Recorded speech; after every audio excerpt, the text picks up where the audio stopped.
Oke, selamat sore Pak Gunawan. Selamat, Izin selamat Bapak sore Bu. ada waktu sebentar? Ada Bu, ada. Iya Pak, gini Pak, saya mau minta saran terkait dengan kegiatan pembelajaran di kelas. Kan ada mempraktekkan pembelajaran diferensiasi. Nah, saya kurang paham itu Pak, gimana cara supaya pembelajaran itu bisa efektif, karena saya praktekkan kemarin tidak kondusif gitu keadaan kelas. Gimana caranya ya Pak? Saya lihat Bapak sudah mempraktekkan dan Bapak berhasil gitu. Boleh kasih saran Pak? Baik Ibu, terima kasih. Kalau dibilang ataupun dikatakan berhasil, sebenarnya belum sempurna juga sih. Namun sesuatu yang saya lakukan itu, yang saya rasakan ada nilai tambahnya, ada perubahan-perubahannya. Sehingga saya merasakan memang setelah dari perubahan itu bisa saya simpulkan berarti kegiatan yang saya lakukan bertambah gitu. Artinya berubah dari sebelumnya. Itu yang saya ambil. Oke. Yang jelas juga saya tetap masih minta pendapat dan saran juga ya. Termasuk mungkin juga kepada Ibu. Bagaimana Ibu juga menyingkapi suatu permasalahan yang pasti juga akan terjadi pada diri Ibu sendiri. Mungkin misalnya tentang suatu yang sudah kita berkali-kali kita sampaikan, tetapi mereka juga tidak mematuhinya. Mungkin juga sudah kita buat suatu hukuman ataupun suatu kriteria yang bersifat memaksa, tetapi mereka juga belum mengindahkan. Kalau menurut Ibu, apabila kita sudah melakukan sesuatu tindakan yang bersifat mengikat kepada mereka, misal kalau tidak hadir tanpa izin, tidak memberitahu kepada guru ataupun temannya, nanti akan Bapak kasih hukuman untuk menghafal perkara di depan kelas. Kemudian mereka tetap melanggar juga. Menurut Ibu, apakah langkah yang seharusnya kita lakukan setelah kita upayakan seperti itu? Saya butuh juga pendapat dari Ibu.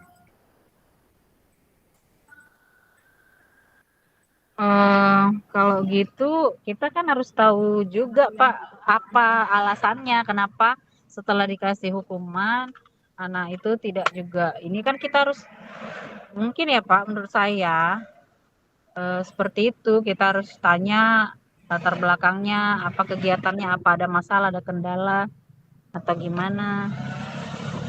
Itu sih Pak.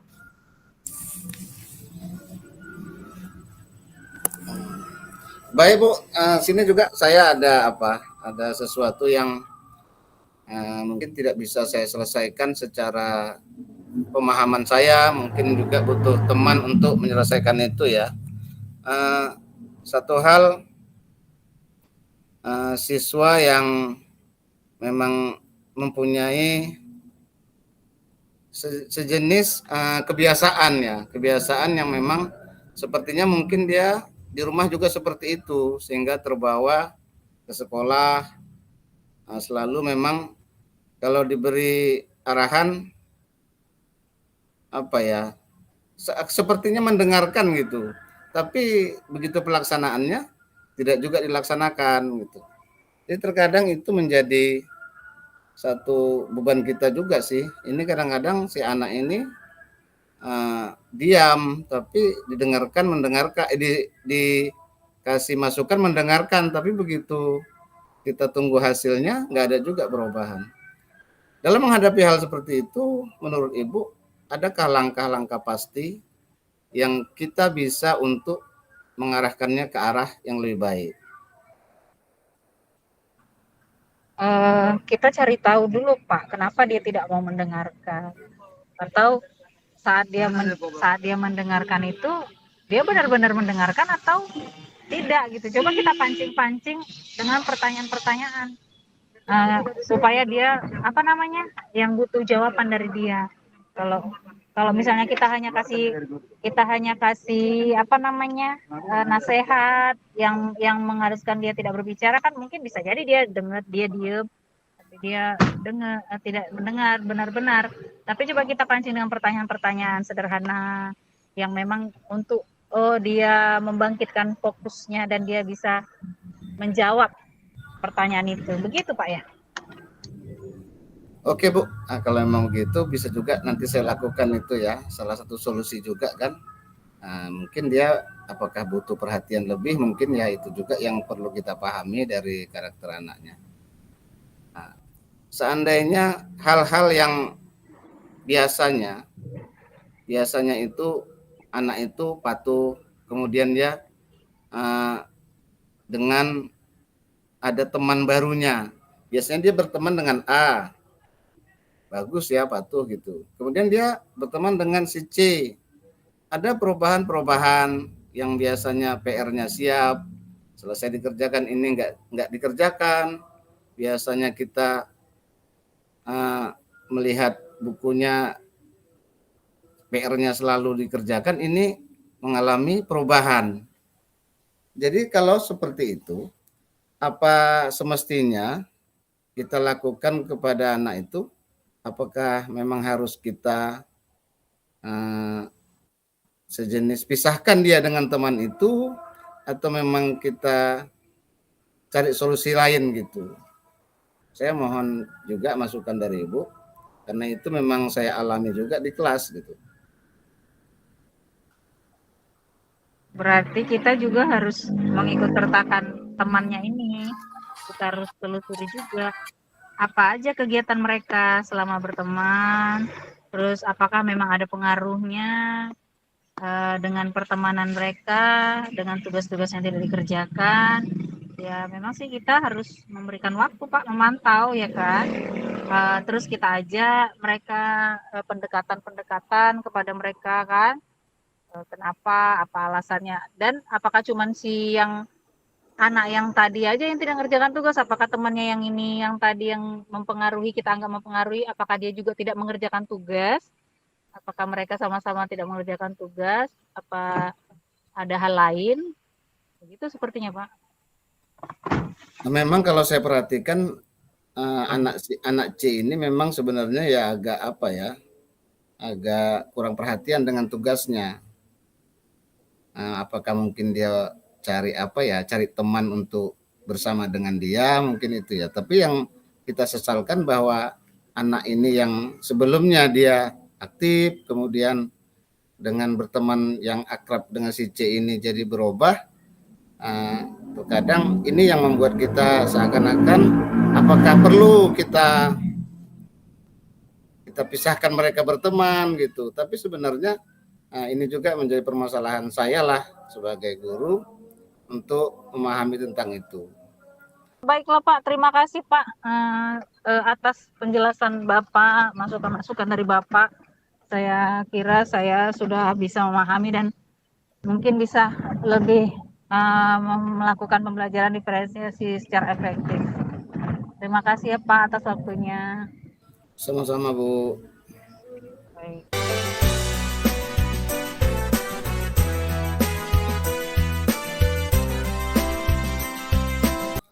Baik Ibu Dian, apa kabar sore-sore hari ini?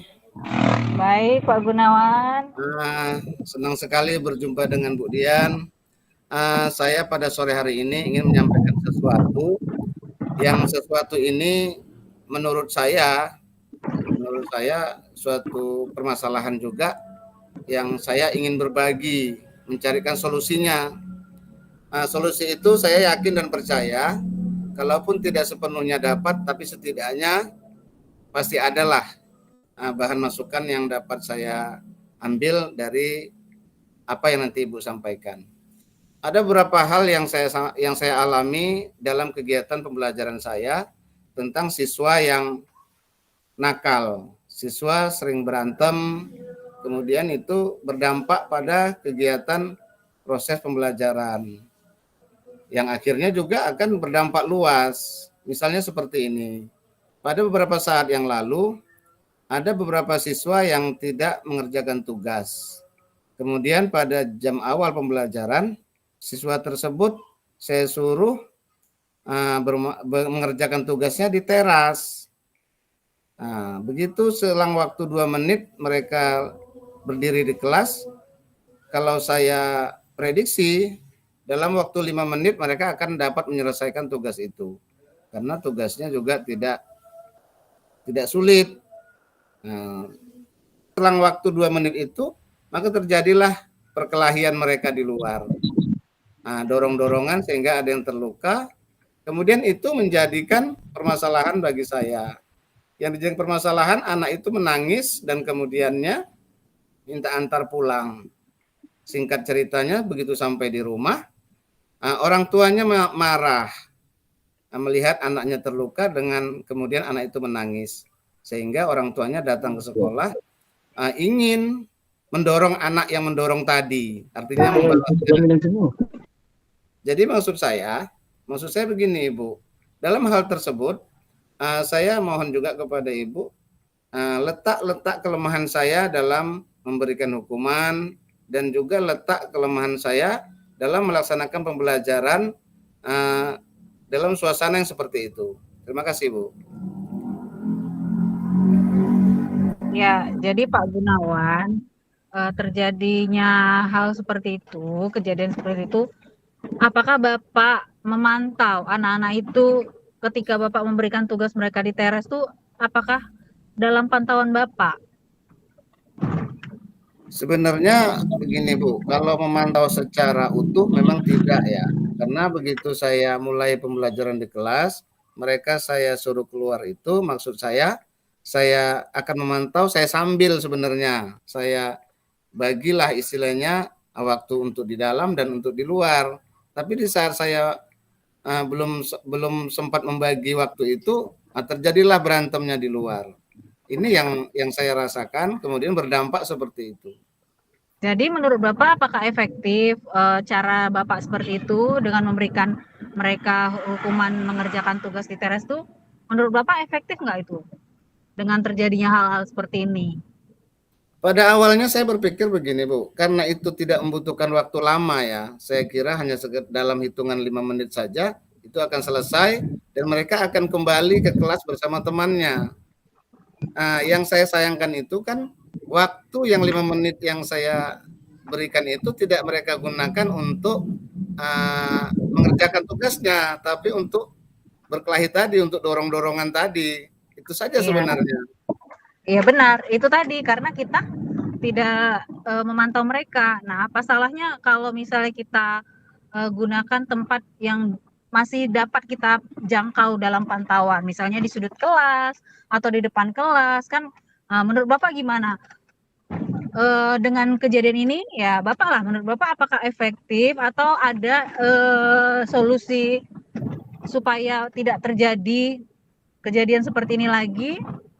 Ya kan, apalagi waktu kejadian itu murid itu nangis minta pulang, Bapak antar dan orang tuanya marah. Nah, apakah Bapak menjelaskan sama orang tuanya apa kejadian di sekolah itu, kenapa sebabnya anaknya bisa berantem, apa masalahnya?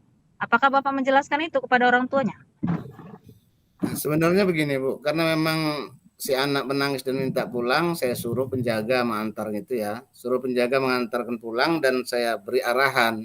Tapi mungkin apakah arahan itu yang belum mengena atau belum dipahami oleh si wali murid sehingga tidak ada rasa puas dari wali murid itu sehingga seakan-akan dia ingin menyelesaikannya sendiri.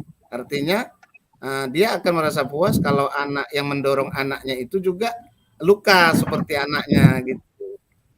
Jadi menurut Bapak apakah kondisi seperti itu bisa kita setujui dengan orang tua yang ingin membalas anak yang melukai anaknya atau gimana Pak? Kalau menurut saya sudah pasti tidak akan saya berikan waktu itu ya, saya berikan kesempatan untuk seperti itu. Karena memang saya sampaikan juga bahwa anak yang di sekolah itu adalah menjadi tanggung jawab kami. Nah, kalau dia luka ya kami obatkan, kalau dia misalnya ada hal sesuatu yang sepertinya harus kami selesaikan, kami akan menyelesaikannya bersama majelis guru dan seluruh yang ada di sekolah ini. Saya sampaikan seperti itu.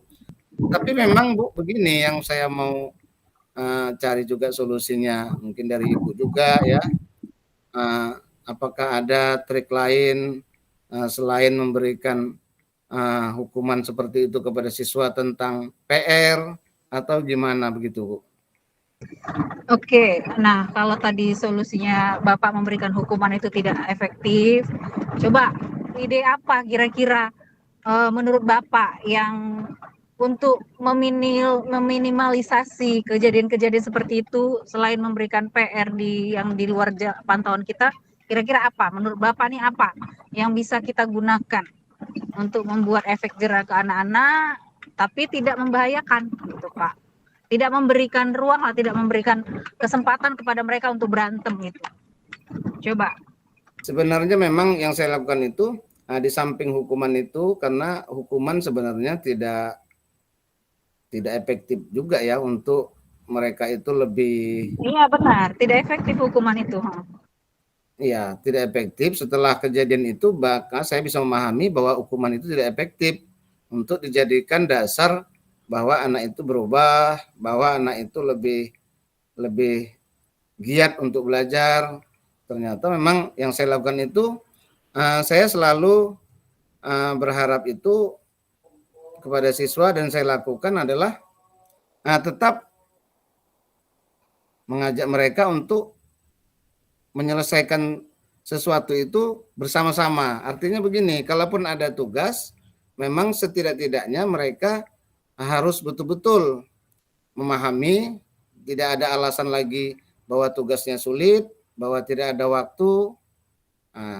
Kalau mungkin biasanya tugasnya itu hanya 5, maka untuk hari berikutnya saya kurangi jadi 3. Kemudiannya juga saya yang yakin betul bahwa tugas yang saya berikan itu mereka memang betul-betul paham, tidak lagi mereka ragu ataupun tidak paham, gitu. Saya setuju Pak. Nah, jadi itu sudah benar-benar ide yang cemerlang sih menurut saya.